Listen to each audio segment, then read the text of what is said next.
الحمد لله وحده والصلاة والسلام على من لا نبي بعده. أما بعد فأعوذ بالله السميع العليم من الشيطان الرجيم. بسم الله الرحمن الرحيم. ولوطا إذ قال لقومه أتأتون الفاحشة ما سبقكم بها من أحد من العالمين إنكم لتأتون الرجال شهوة من دون الناس بل أنتم قوم مسرفون. گزشتہ آیات میں آپ حضرات نے قوم نوح، قوم عاد، قوم ثمود کا ذکر سنا.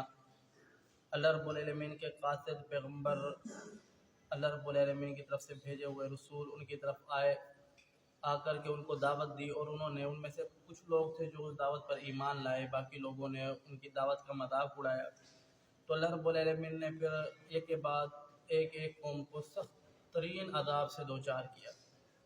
اب قوم لوط کا اللہ رب العالمین سورۃ الاعراف میں ذکر بیان فرما رہا ہے. فرمایا کہ ولوطاً، اور ہم نے مبعوث فرمایا، بھیجا پیغمبر لوط علیہ السلام کو اس کی قوم کی طرف، قوم لوط کی طرف.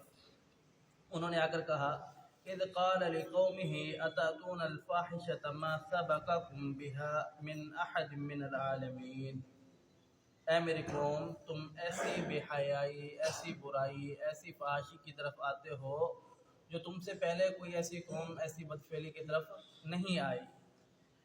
یہاں لفظ فاحشہ یعنی شہوت کا ذکر کیا گیا ہے. تو یاد رکھیے گا کہ اللہ رب العالمین نے قرآن پاک کے اندر ارشاد فرمایا تھا جب گناہ انسان کرتا ہے تو پھر انسان اس گناہ کے سبب ننگا ہوتا چلا جاتا ہے، اس گناہ کے عوض ننگا ہوتا چلا جاتا ہے.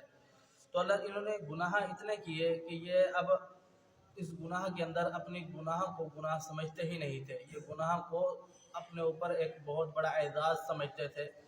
جب پیغمبر نے آ کر کے ان کو دعوت دی تو پھر انہوں نے بھی دیگر قوموں کی طرح مذاق اور پیغمبر کا تمسخر اڑایا. اللہ رب العالمین فرماتے ہیں ایک اور جگہ پر کہ جو نماز ہے یہ ایسا ایک اللہ رب العالمین کی طرف سے دیا ہوا عظیم تحفہ ہے جو برائی، بے حیائی، دنیا کی بے شمار لعنتوں سے انسان کو محفوظ رکھتا ہے. فرمایا ان الصلاۃ تنہی عن الفحشاء والمنکر. یہ اس امت کو اللہ رب العالمین نے یہ بہت بڑا انعام دیا کہ نماز پڑھو، نماز کے ساتھ اللہ رب العالمین آپ کے دلوں کو صاف رکھے گا.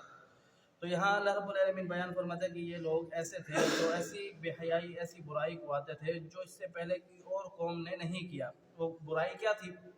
فرمایا انکم لتأتون الرجال شہوۃ من دون النساء، کہ یہ مردوں کو چھوڑ کر کے، عورتوں کو چھوڑ کر کے یہ مردوں کی طرف آتے تھے اپنی شہوت پوری کرنے کے لیے. اب اس کے اندر بے شمار نقصان ہے.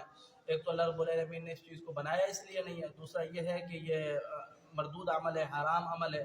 دوسرا انسان کو جو اللہ رب العالمین نے حلال چیز دی ہے بیوی، اس کے ساتھ بے شمار فائدے بھی ہے، دل کا سکون بھی ہے. اللہ رب العالمین نے سکون بھی قرار دیا ہے اور اس سے نسل بھی انسان کی بڑھتی ہے. انسان کو اللہ رب العالمین اولاد کی صورت میں نعمتیں بھی دیتا ہے.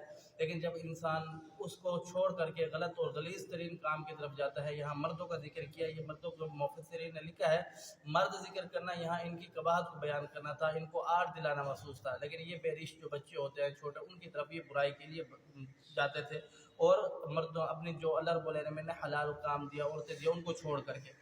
فرمایا بل انتم قوم مسرفون، تم ایسی قوم ہو جو حد سے زیادہ تجاوز کرنے والے ہو، یا ایسے لوگ ہو جو تم حد سے زیادہ بڑھنے والے ہو.